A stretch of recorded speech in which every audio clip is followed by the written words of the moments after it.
Welcome back, everybody. Let's give it a try. That's right, we've been cooking pizzas like crazy in the Blackstone Pizza Oven. I'm getting it dialed in, and today I'm gonna give it a try with a pizza margherita. Margherita pizza.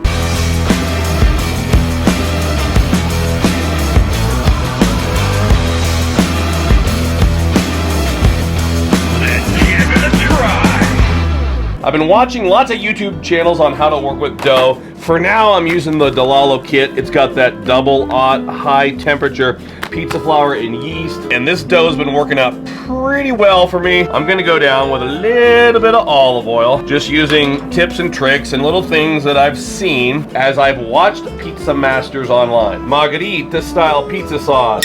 San Marzano tomato. I'm not quite ready to make my own sauce, so I'm going with the DeLallo brand today. Hey, if it's not broke, I'm not gonna try to fix it. But I only care about what it tastes and what it looks like to the average person. We have some fresh mozzarella here. This is the kind that you're supposed to be able to pull off. It's March 1st right now. I don't know when this video is gonna air. It's a cold, windy day out here today. So a pizza margherita style pizza, typically they will use those little circular pieces of mozzarella, or they'll break them off like I'm doing here today. I'm also gonna hit it up with some Blackstone Tuscan herb. I'm not sure if that's authentic or not, putting spices on top of your pizza, but I sure do like it. And last but not least, a pinch of salt. Doing an infrared of my stone, I'm up in the low 800s. Here goes nothing.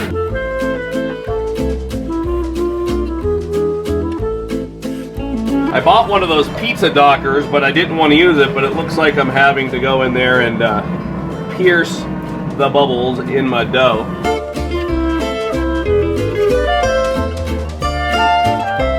It's been about 2 minutes. Let's take a look underneath. Oh yeah, I think we're good. Let's go ahead and pull the pizza. Oh, yes. And just like all those pizza experts that I've been watching, they usually break a little bit of fresh basil onto the pizza. And then last but not least, drizzle a little bit of olive oil around the crust and on top of the pizza. Take a look at that.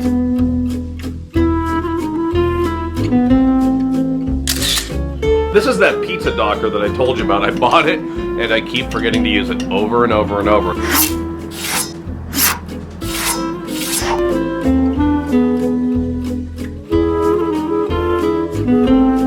Friends, I've tried a few margherita pizzas so far.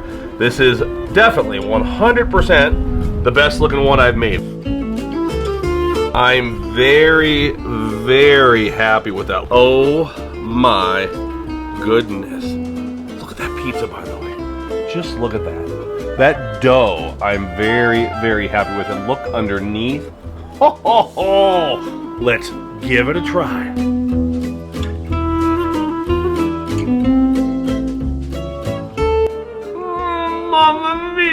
I've made a lot of pizzas so far in this pizza oven, 20, 25 pizzas. I think it's the best I've ever made. So the secret is definitely to use that, do they call it double-aught flour, the high temperature flour from Italy. And one thing I've learned from watching the experts, like Vito on YouTube, is you can't like overwork the dough at first. The first several times I did pizzas, and you'll see it if you go back to my early videos, I'm kneading the dough like this. I'm getting in the air and I'm twisting it, stuck to my fingers. Minimal kneading. They kind of push it like this on the board. They stretch it out. For a while I was putting the pizza dough in the oven like at 140 degrees to try to warm it up, but then that kind of starts like the cooking process, so that wasn't working either. So there's just a lot of things I'm learning about the dough, and again, I'm no expert, but I am so happy with the way this turned out today. So friends, thanks for watching. We have so much going on. This is Let's Give It a Try. New show every week. I would appreciate a thumbs up or a comment down below, please. And plus, we have another new show on Blackstone social media called Pizza Party. That's right, I've got a bunch of episodes banked for that, so you'll be seeing plenty of me cooking pizza right here on YouTube. So until next time, this is Todd. Praise the Lord and pass the pizza margherita.